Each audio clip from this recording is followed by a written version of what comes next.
अस्सलामुअलैकुम दोस्तों, यज़ीद के परेशान करने पर जिस वक्त हज़रत ज़ैनब ने मदीना छोड़ा।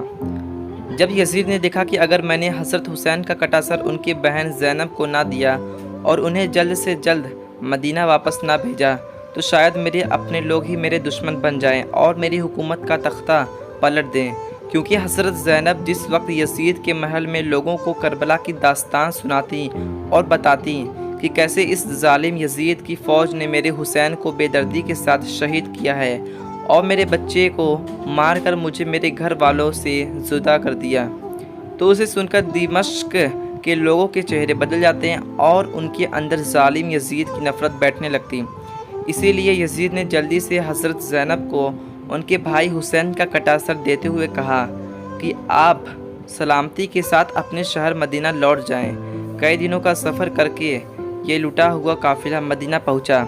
सारे रास्ता भर हज़रत ज़ैनब अपने भाई हुसैन का कटा सर अपने हाथ में लिए रोती रहीं। ज़ुबान खामोश थी और दिल ही दिल अल्लाह की बारगाह में एक फरियाद हो रही थी कि ऐ अल्लाह, इन जालिमों ने मेरे भाई और बच्चों को जैसे शहीद किया है, आप भी इनसे इंतकाम ज़रूर लेना।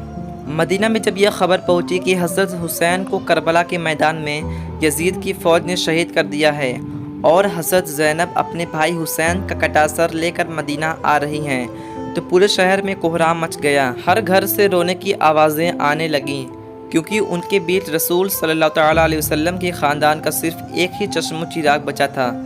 इस जालिम दुनिया ने उसे भी ऐसी बेदर्दी के साथ शहीद कर दिया। जिस वक्त हज़रत ज़ैनब मदीना पहुँची तो सारा शहर सिमटकर हज़रत ज़ैनब के पास आ गया।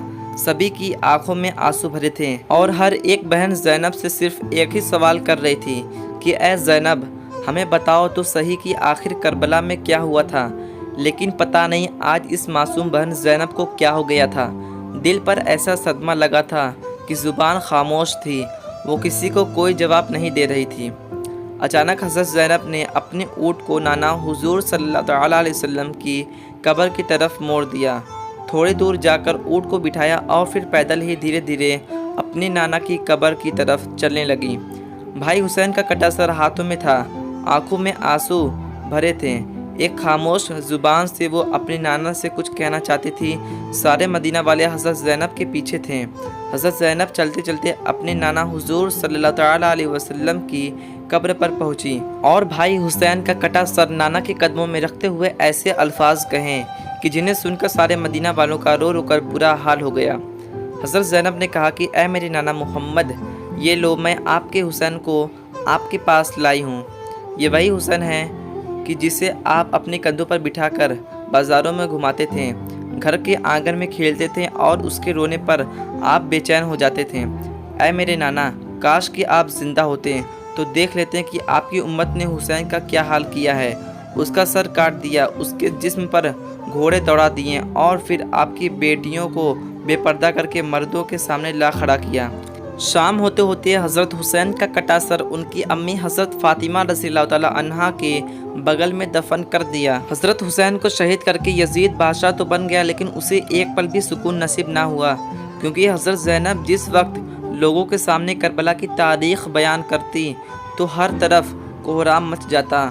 लोग यज़ीद को बुरा भला कहने लगते हैं और उसे अपने ऊपर एक जालिम बादशाह शुमार करते हैं।